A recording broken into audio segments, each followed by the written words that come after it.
Hello all, a Knife Tale here. Hope you're having a good day today. And I'm bringing you a knife review of, if you haven't guessed at this point, a Spyderco. But a very interesting Spyderco. Let's just jump in here. And yes, it's orange. It's Jesus, yes. Kind of hits you over the face, or the face. Hits you across the face, over the head, up and down, right, left, yes. This is the Spyderco Subvert. This is based off a custom by Black Snow Customs, Natty Amour. Black Snow Custom logo there. It is made in Taichung, Taiwan, as typically some of the more high-end Spydercos are, especially those with titanium on them. And this is a titanium... I guess you could say liner lock, but the scales aren't like full handle scales. They're more onlays than anything. It's the way the custom is. And this is a big knife. It is a very big knife. Very distinct, very crazy, very doing its own thing. It truly is. It is a titanium liner lock on bearings in S30V. There is a variant with carbon fiber and CPM 20CV, I believe. That was out when I went to get this one. This was the first one that came out. I would have probably gotten that, I admit, but it wasn't around for like another year, so let's get in here with the specs. You got 4 1/8 of blade. Yeah, it's a large knife. It is a large knife. 100%, 9 1/4 overall. About 5 1/4. Oh, there we go. I was wondering why that wasn't adding up. No, it's closer to 9 3/8. A little less than 5 1/4, close 9 3/8 overall. So it's even bigger. Let's do a comparison, which is not going to compare well because it is much, much larger than our resident Civivi Elementum that gets compared to. And where is the Civivi Conspirator? Not that it really matters because, again, it is much, much larger knife. Yes, this is a big knife. For the sake of completion, 2 double-A batteries fit inside the primary grip of this thing, which you have extra room on both ends. So yeah, you're not going to have trouble holding this thing. If you have big hands, you're fine. Though, there is something else that we need to talk about, but we'll get there. We'll get there once the specs are done and the blade has been examined. We're talking about it in the handle air section, right? That's got to be doing things in order, theoretically. Why? I don't know. I'm imposing that rule upon myself. Why? Again? Don't know. Because I'm weird. These are contoured G10 scandalous scales at, 0.756. It is, I think it tapers, yeah, 0.719 no, that's not quite right. 0.8-ish around the back butt end of this thing. It tapers wider, and it is probably one of the widest knives I have in my collection. I'll be completely honest with you. It is 3/4 of an inch. Pretty consistently. Blade stock thickness also pretty thick. 157, 58 thousandths. I don't know what they were going for there, but it is what it is. Reasonably thick. In fact, it almost looks thicker than it even is. I mean, I have other 158,000 knives. Not too many, but... And this thing just seems to dwarf them. Maybe it's just because of the whole entire knife. I don't know. Entire thing being huge. Behind the edge, this is not going to be the thinnest behind the edge, I'll tell you that much right now. But it's actually not too bad. 18 thousandths, like that's pretty freaking reasonable. Yes, it's a little thick, and yeah, it does get reasonably thick fast, but honestly, 18 thousandths behind the edge is only slightly more than I like to see as like a perfect average of like around 16 to 17 thousandths, maybe 15. Probably on the closer end to the 16 thousandths behind the edge. Like super slicers go thinner, super hard use would be going thicker, but you run into issues unless it's an outdoor sort of style knife or something that's really made to beat on something. This is surprisingly usable. Does it stay that thickness? I don't even know. Up and down, I think this one's worth checking out. Up the tip, no, it gets way thicker. That makes sense. Back at the heel here. Oh, that's way too far down the blade. Too far down the blade. Okay, for some reason it's slightly thicker there too.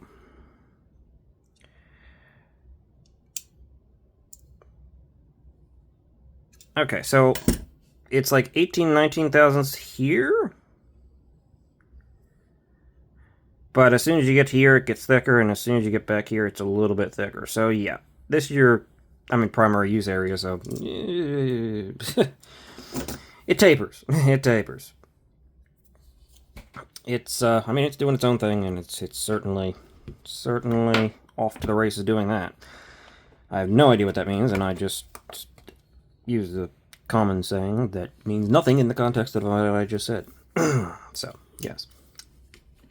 Weight, 6.26 ounces. Yeah, it's heavy, but honestly, it's not as heavy as maybe you'd think for something like that.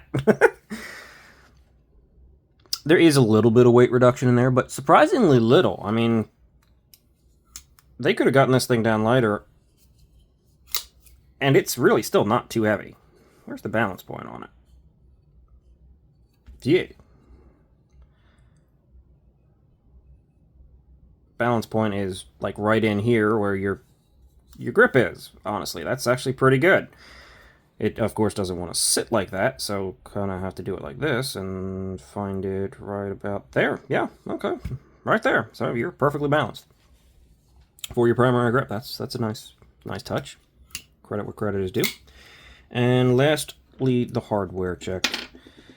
Alright, we got a T8 in here. That feels like a T9. That's a T6, because why wouldn't it be? Hopefully T6. Yeah. Okay, so it looks like Yeah, that looks like T9 and T6 for some reason. I don't know what they... Why would they do that? I don't know. And it's probably got another attaching screw right about here. It's got to be down here. Up at the butt. That's done for our specs, and we'll move on from there. Alright, Spyderco logo off on the flats. CPM, don't mind that. Do I need to see Tai Chung? No. Taiwan's enough, but that's fine. Black Snow Customs. Again, these logos, they're pretty minimal. They're small. It's not distracting from the blade. I don't mind it when it's more of a cover your bases thing than billboard thing. This is not bad. It's got a very, actually pretty attractive and reflective, as you can kind of see, satin on this thing, kind of an angle. I'm guessing it's a belt satin, but it looks good. It does. And for the blade, we're looking at a drop point recurve with a metric ton of belly. Not a good tip for getting to. Well, actually, you know what? You gotta go up there a little bit higher than maybe you want to, but you can definitely get to that tip better than I was even expecting. Like, thinking about it just doesn't look it, right? And of course, the Spyderco hole for the actuation method, which is the only method of actuating this knife. The custom are typically thumb studs or flippers, I believe. And extremely expensive. Like Black Snow Customs, custom knives are really expensive. They are high-end customs. Just real expensive. Like $4,000 or $5,000+ knives. They're up there, oftentimes. Plunge grind is actually really good. Like, they've given you, it's not a ton of room, but they've definitely given you some life and some separation between the plunge grind. And the stop pin is right up there. Internal, so if you ever run into a situation where you do want to expand the choil or get a smile or something like that. But as it is, it's going to give you some life. And honestly, the knife's going to be pretty thick by the time you're done with that.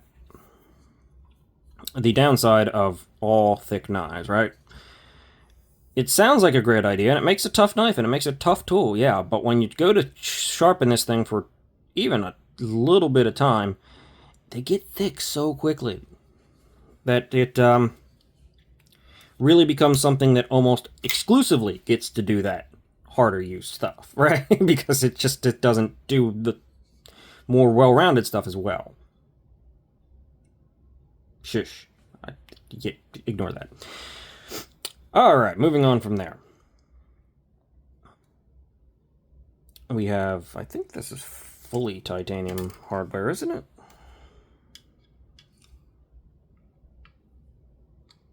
Yes. No, really? No? Okay. Well, it's fully titanium hardware, but for some reason the clip is not titanium. Of course, Spyderco. Of course.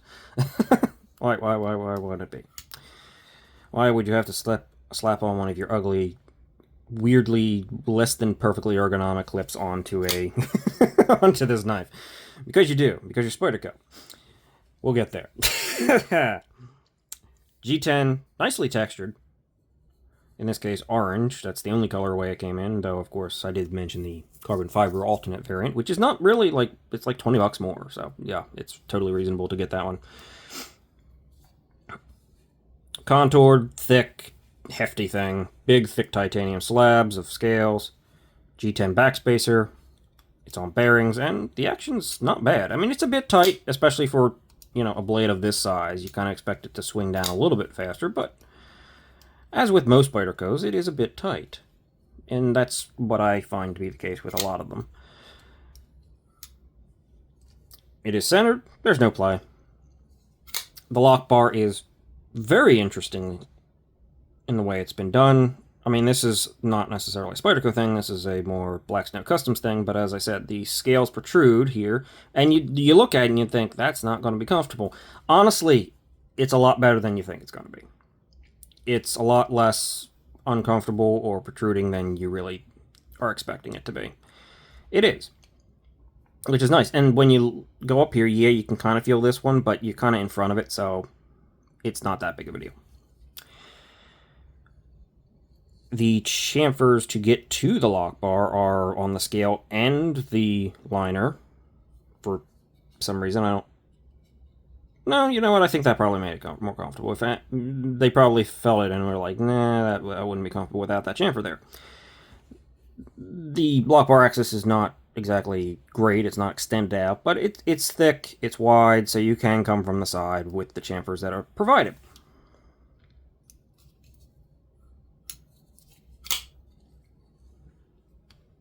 This particular one does have a little bit of lock stick.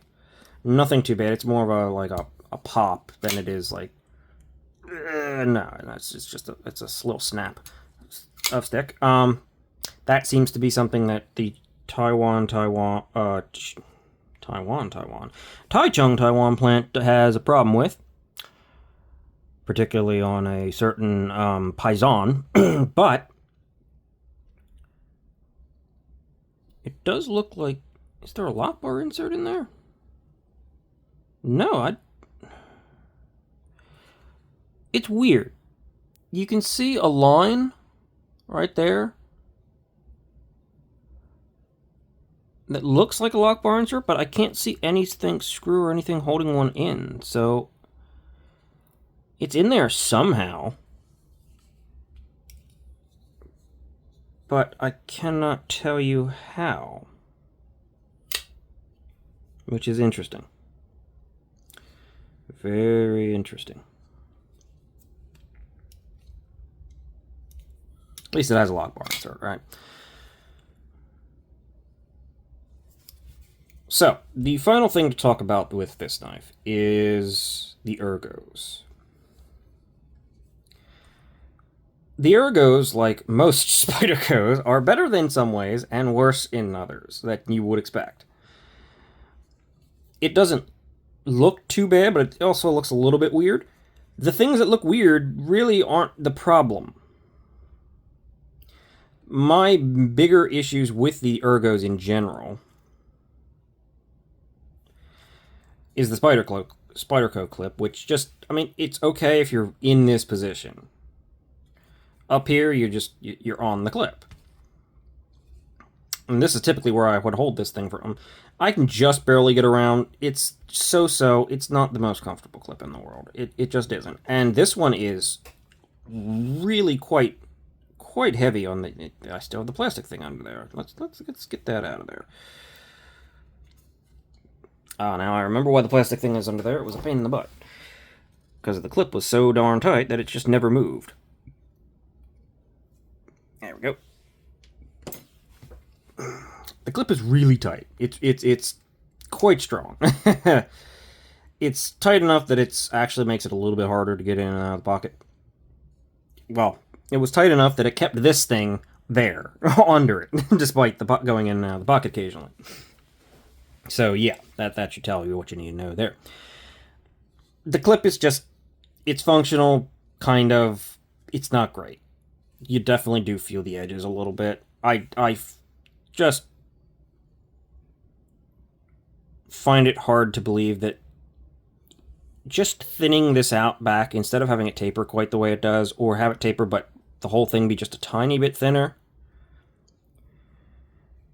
and using a different style clip wouldn't probably have been an improvement. It's not terrible, but you're gonna feel the clip. Unless you're, like, back here, where you're completely around the clip and it's kind of fine. I'm up here, however, so yeah. It's not uncomfortable, but it's not disappearing either. The other issue with Spyderco is that they do not like doing edges well. Which is funny because their designs are so ergonomic this way, profile, but in my experience, they have such an abrupt shift that while it's not bad in any means, it's just, it takes something that looks and feels like it could be a home run and just says, give me a little bit more of a heavy chamfer. Give me a little bit more of a gradual slope down instead of just, you know, just the 90 degree.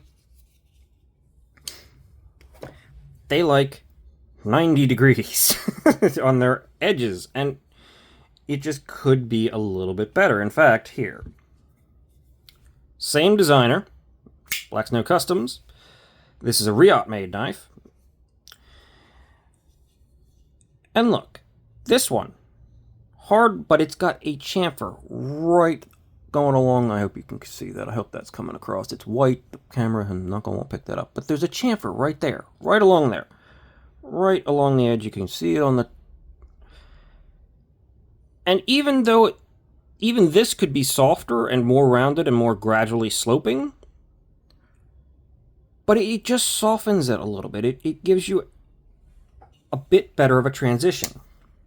Spyderco doesn't do that. Spyderco doesn't like doing that on anything. This one actually has the most rounded chamfer edges, and arguably, in a lot of ways, while I think the lock bar is a little bit too deep in there, other than that, is probably one of the most comfortable of the Spyderco knives I've experienced and had. And this is the cheap Chinese one that's not very good. but yeah. Just a little more chamfer, a little more rounded. So basically you get in... And it just... it sort of compounds the issue with the clip being weird, where you're here, and if you grip tight on the clip, it actually gets uncomfortable under there. But it's also got, like, some hard edges that you're hitting here if you're not in the exact right position, so you kind of feel a lot more restricted in your hand placement and movement around the knife than you'd think you would be. At least I do. If I go all the way up, it's not bad, but I'm still up on this clip that just didn't need to be this way. Like, seriously. Just put a deep carry clip on this. I know it would be weird for Spyderco, but that's mostly sticking out of your hand anyway. Just put most of the rise for the clip there and just have the entire thing just be like a slope or something like that. Or just a nice little continuous rise. Something. I don't know. A really well done, smooth, not too tall titanium? That would be too much to ask for. But you know what I'm talking about. I mean, this one works well on this knife. I feel like they could have done something better here that meshed the clip with the handle ergonomics with maybe just a little bit more chamfering on the edges of primarily the G10. The titanium is actually pretty good. It's rounded.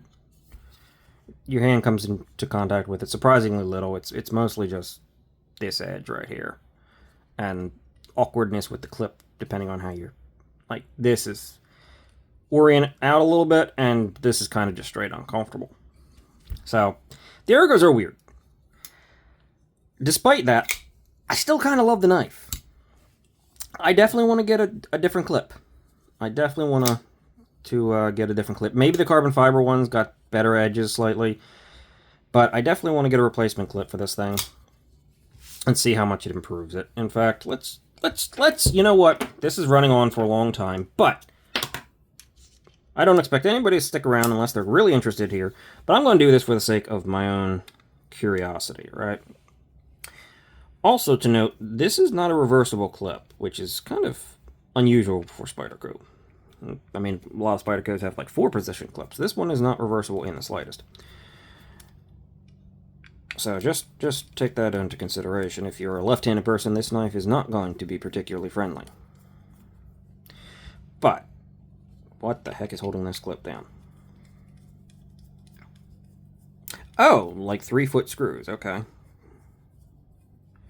That's a bit longer than I was expecting.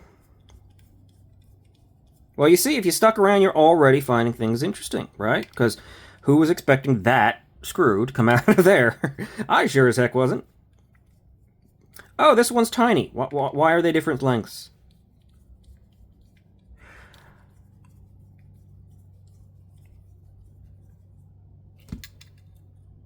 Okay. Sure. Screw.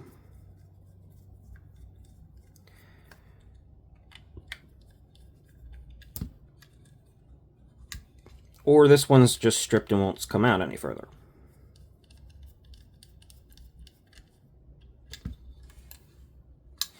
Oh, okay, so this screw is there. It's spinning.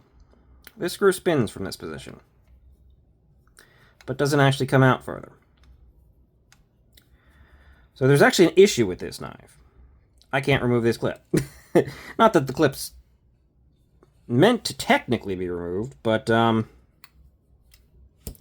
really? So I can't even test it.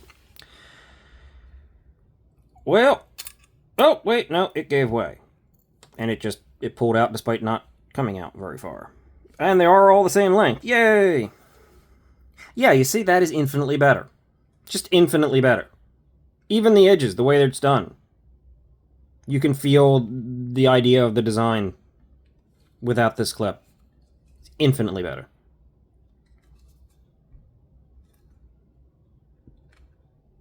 Yeah. So basically, the design's fine, and then Spyderco goes and slaps one of their shit clips on the side of it, let's be honest. Okay. I just wanted to make sure that I wasn't losing my mind, that this thing was throwing off all of the ergos a little bit, in my opinion. I still love the knife. I still think it's really cool. But Spyderco's influence has not been a positive one on the design overall, in my opinion. So I'm going to call things here. Put this thing back together. Look into getting another clip for it. That is hopefully not horrible. And call the video here. If you stuck around for the extra period of time, that's wonderful. I greatly appreciate it. If not, I mean, that's perfectly reasonable too, and you're not here anymore, so you're not hearing this. But I would like to say we are done here. Review over. Thanks for watching. I will see you guys in the next one. Hopefully I haven't just driven you completely away from the channel, because I'm just a slow weirdo. Who knows? See ya.